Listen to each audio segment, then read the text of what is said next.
دلوقتي يا شباب انا خلصت رسم وبقى عندي كل الاجزاء بتاعه البليزر. المفروض بقى ان انا دلوقتي هقصه. فانا بحتاج متر ونص من القماش بتاع البليزر، وبحتاج متر ونص بطانه. انا لا اشتريت متر ونص بطانه ولا متر ونص للبليزر. انا كنت في السوق وجبت حته كده شمواه، يعني بقى لها سنه ونص هموت وتتعمل بليزر، بس جه وقتها. وجبت حته بطانه قطن كده ب10 جنيه، حته كبيره قوي. الراجل راح مديها لي ب10 جنيه بس عشان كان فيها قطعه يعني، بس انا هعرف اظبط القطعات دي. هبتدي ان انا اجيب القماشه بتاعت البليزر بتاعي. انت لو هتجيبي قماش هيبقى متر ونص، لو انت حد مليان يعني حبه هتجيبي 2. هنا البليزر بواقي وقطع، فانا بقى ايه هظبط القماشه بتاعتي. جبت قماشه البليزر وتنتها. انا البليزر بالنسبه لي مش عايزاه طويل قوي، يعني اللي هيفرق معايا في الطول لو انت عايزاه طويل قوي. هظبط القماشه بهذا الشكل. بالمناسبه اللي احنا هنقصه كبليزر هنقصه كبطانه، يعني زي ما هقص ده هقص البطانه على طول، وهحتاج فازلين كمان. هبتدي هنا ان انا اجيب الباترونات بتاعتي. انا بصوا حافظاها فين عشان الباترونات ما تضيعش. هقص بقى حاجه حاجه، يعني مثلا ادي عندي الخلفي بتاعي. الخلفي ما فيهوش اي مشاكل، فالخلفي هيتقص معايا على المتنين. فانا هظبط القماشه كده بقى علشان انا مش عايزه اهدر. هروح مرحله كده. طبعا طريقه القص احنا خلاص يعني حفظناها مع بعض في اكتر من فيديو، فمش محتاجه شرح يعني، بس انا هصوره لكم برضو. هنا انا ظبطت. ابتدي ان انا ارحل كمان، انا مش عايزه اهدر في القماشه خالص، عايزه القماشه توفر معايا باكبر قدر. وهبتدي ان انا اجيب الخلفي بتاعي اهو واحطه واخد سماحات خياطتي وابتدي ان انا اقصه عادي جدا. انا ما جبتش طباشير، بس تمام هعلم انا بايدي، ما عنديش مشكله. انا هسيب من بعد الهاب 5 سنتي وابتدي ان انا اقص. المفروض طبعا احنا بنعلم بطباشير يا شباب، بس انا ما جبتش الطباشير فهقص كده وخلاص. هنا انا بعد ما قصيت هوقع بقى البنسه بتاعتي. هشوف مكان البنسه بتاعتي على الباترون فين وابتدي ان انا اوقعها قدام وورا عشان ابقى خلصت الخلفي تماما. التقفيل اللي انا هعمله كبليزر والقص اللي انا هعمله هو اللي هعمله في البطانه بتاعتي، فمحدش ينسى خالص موضوع البنس والتوقيع. انا هنا وقعت البنسه بتاعتي هنا على الظهر بتاع البليزر، وهلفه هنا عشان اوقع البنسه في الربع التاني، عشان البنسه عندي ما ننساش ان هي ربعين. هحط ده هنا برضو عشان اوقع البنسه بتاعتي.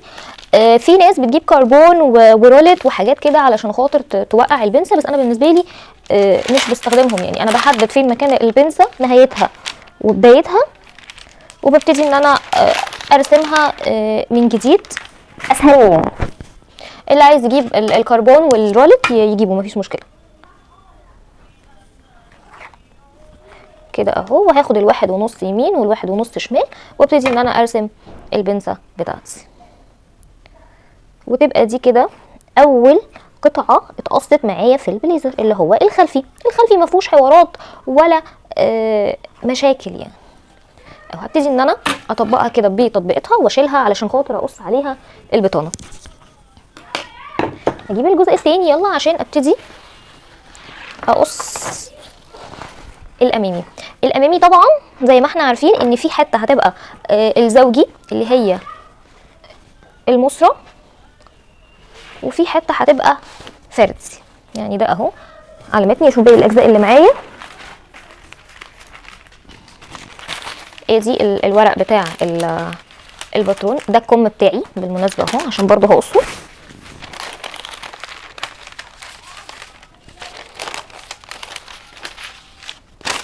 دي المسرة اهي، ودي الكول،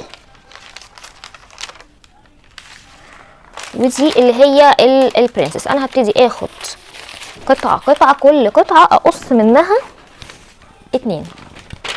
البرنسس دي هتتقص فردي لان دي مش محتاجه تكون متنيه. طبعا ما ننساش بقى في كل الشغل حاجه اسمها سماحات الخياطه، اوعوا تنسوها.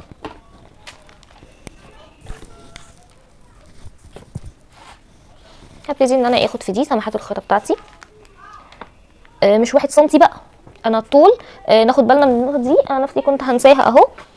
الطول ازيد 5 سنتي، فهيجي في كل بقى الشغل في كل الباترون بتاعي، الباترون بتاعي كله لحد الهب. اخدت هنا ال5 سنتي الزياده اهو،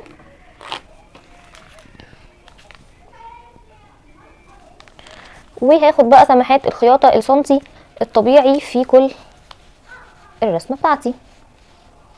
وما ننساش طبعا النتوءات او علامه القص اللي احنا معلمينها علشان خاطر التركيب.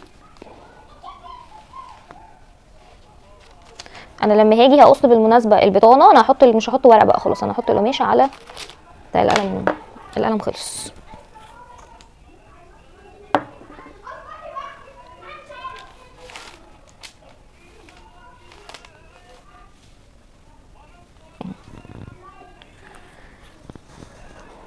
بس كده انا قصيت الجزء ده، وهبتدي ان انا اقفله كده. هشيل الورقه اللي انا قصيتها، ما حطيتش النتوءات بتاعتي، ابتدي ان انا احطها عشان اما اجي اركب. هبتدي بقى ان انا اقص دي،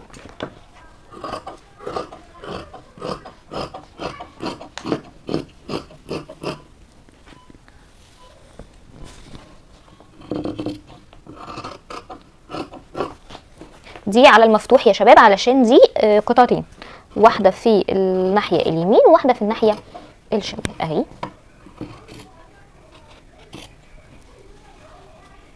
انا طبعا يعني مش متحكمه في القص علشان خاطر التصوير، لكن انا طبيعي بقص اتجاه واحد عشان ما تبوظوش النسيج. يا اما انت عارفه تظبطي ايدك انك تقصي عادي عكس الاتجاه، مفيش اي مشكله اهو. ادي القطعه الثانيه اتقصت. القص كمان بالمناسبه يا شباب مش بالترتيب، يعني مش معنى ان انا قصيت دي الاول يبقى الناحيه الثانيه دي تتقص الاول وهكذا، يعني القص مش بالترتيب. هعلم بقى النتوءات بتاعتي في الناحيه الثانيه اهي، ودي اهي كده. انا علمت الحتت اللي انا هخيط فيها، هحطها على الخلفي اللي انا قصيته. انا عايزه احط اللي انا قصيته في مكان عشان ما يتوهش. هلفه اللي انا قصيته، والفه بالورق بتاعه كده. دي بقى ايه ماليش دعوه بيها. هبتدي ان انا عايزه اجيب بقى اقص حاجه تانية. انا عايزه اقص الكم لان الكم طويل، فاخده الاول لانه هيبقى عايز حته كبيره، وبعد كده يعني باقي الحتت كلها صغيره ابتدي ان انا اقصها عادي جدا.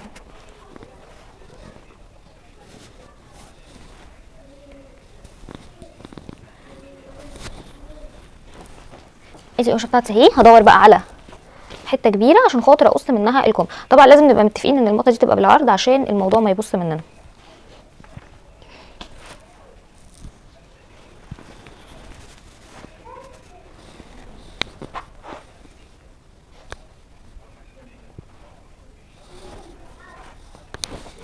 الكم انا دايما بقصه معاكم كده، يعني بسيب حته مفتوحه وابتدي ان انا افتح الكم واقصه. المره دي هقصه معاكم بطريقه مختلفه، والحقيقه الطريقه دي انا شفتها من بنت كانت بتاخد عندي كورس عجبتني، فقلت اوريها لكم. جابت القماشه وراحت تنيها 4 وحطت الكم متني وراحت قصاه وسابت الطرف مش مقصوص. فالحقيقه عجبتني قوي الطريقه، حسيت ان هي هتوفر معايا شويه في القماش، خصوصا ان انا مش هعمل اي حركه في الكم.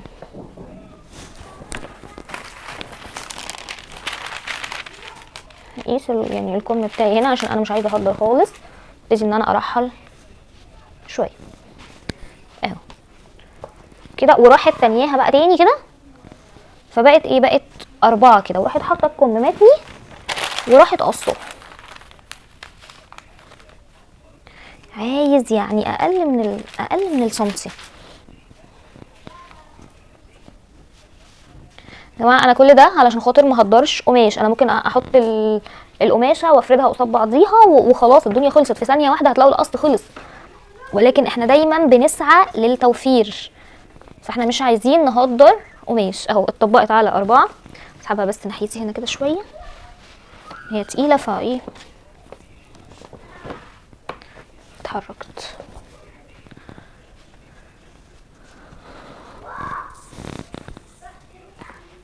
يعني بالراحه عشان خاطر ما تتحركش معايا اهي. وهجيب الباترون بتاعي بهذا الشكل واخد سماحات الخياطه بتاعتي. طبعا الكم بقى مش هاخد فيه 5 سم ولا حاجه، لان هو اصلا ايه معمول يعني.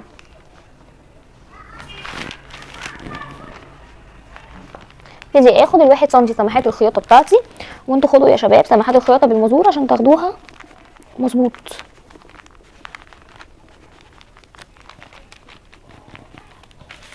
بس كده انا اخدت سماحات الخياطه بتاعتي اللي انا محتاجاها.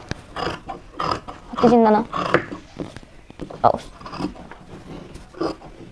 انا بس هشيل الحته بتاعت الكم دي لان هو عمال يقع كده. شكرا. لو ايش وقعت خالص مش مشكله. انا اهو الكم عندي، هبتدي بقى ان انا ايه اقص.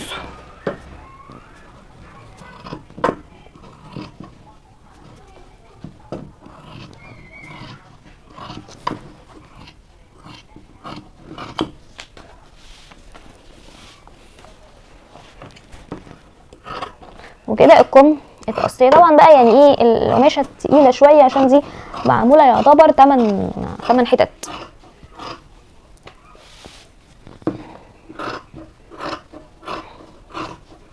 اهو عشان انا اساوي الكم من تحت.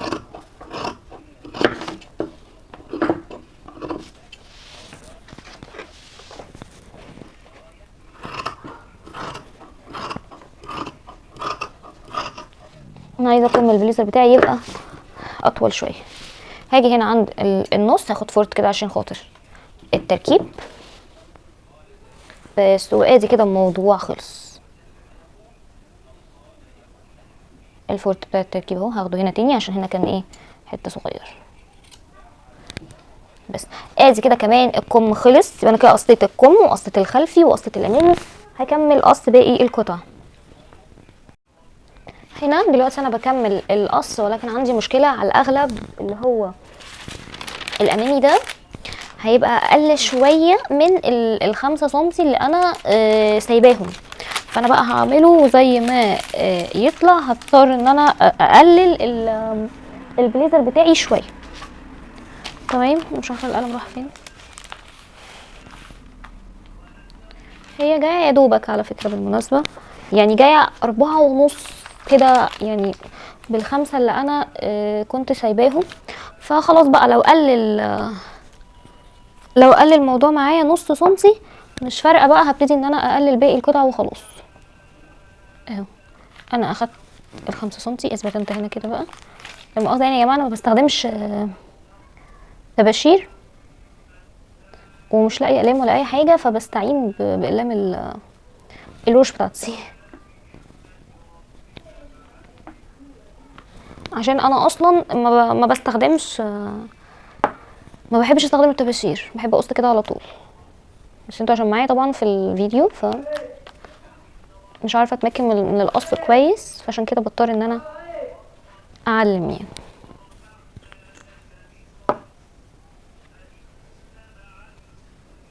اهو كده انا خلصت وعلمت بتاعي. هبتدي بس ان انا اعلم الفرطات بتاعتي عشان لما اجي اركب الكول ولما اجي اركب البرنسس بتاعي. انا كده خلصت الجزء ده. هبتدي ان انا اقصه هقصه وارجع لكم. انا قصيتها اهو. دلوقتي هقص الكولا. شايفين الحته دي متنيه. هدخل لكم الكاميرا شويه اهي. شايفين الحته دي شايفين الحته دي متنيه. هروح تانيها تاني كده يبقوا 4 حتت متنيين. احس بقى كويس قوي علشان دي الشموع بتاعها عمال يتزحلق. اهو بقت 4 حتت متنيين عشان خاطر اقص الكولا بتاعتي هجيب الكولا الحته اللي تحت دي هحطها كده، الحته اللي تحت هي اللي هتبقى مقفوله، الباقي ده كله هيبقى مفتوح. هناخد سماحات خياطه يعني سيكه صغيره اهو، وابتدي ان انا اقص الكولا بتاعتي.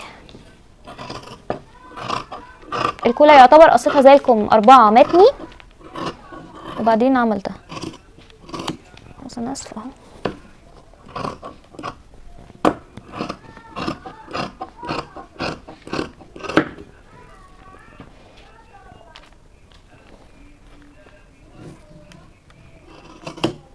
ادي الكولا بتاعتي، ولازم اعلم الحتت بتاعتي،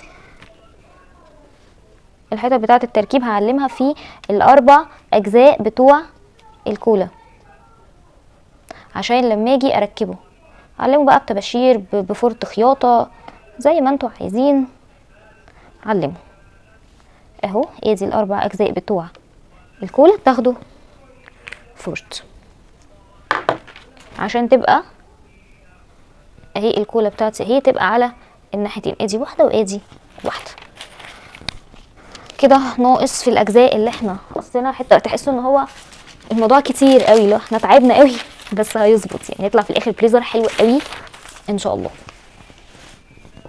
معلش احنا بليزر اقل بليزر بنروح نشتريه بكام؟ 400 جنيه ولا 450 جنيه عشان يبقى بليزر حلو عليه القيمه يعني. ده انا جايباه بواقي من السوق كله على بعضه كده مش مكلفني 70 جنيه. وطبعا انا لو مش بصور يعني هخلص اسرع من كده بكتير عمايله يعني. هجيب المصفى بقى اخر حاجه فضلالي،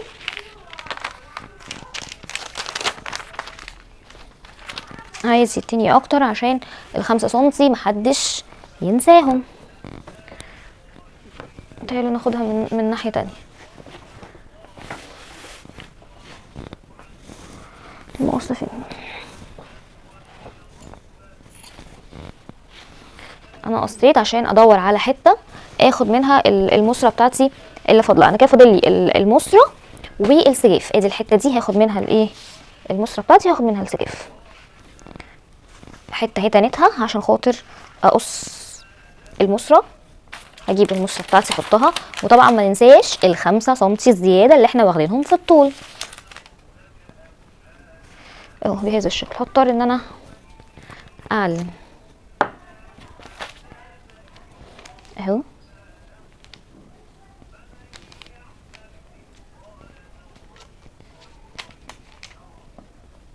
سمحت الخياطه بتاع المصره بتاعتي. فين هنا الارسطو عشان اخد ال5 سنتي بتوع الطول بتوعي من اخر نقطه كده هقف وابتدي ان انا اخد ال5 سنتي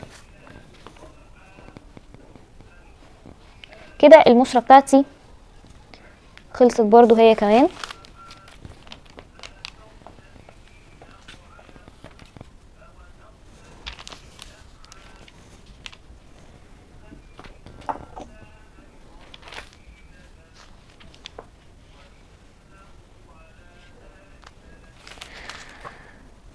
هاخد سماحات الخياطه كده. انا خدت سماحات الخياطه في المصره بتاعتي، هبتدي ان انا اقصها. المقص فين؟ انا طبعا يعني اجدع حد يرمي الحاجه بتاعته في وقت التصوير بقى وفي غير التصوير وينسى هو حطها فين. هو المقص كان في ايدي دلوقتي.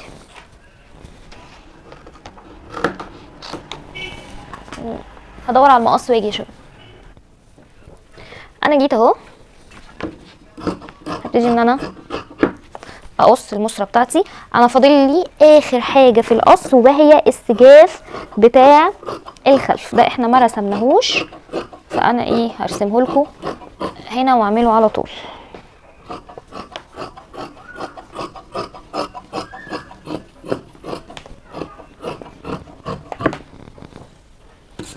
ادي المصره بتاعتي اللي هبطن بيها البليزر بتاعي.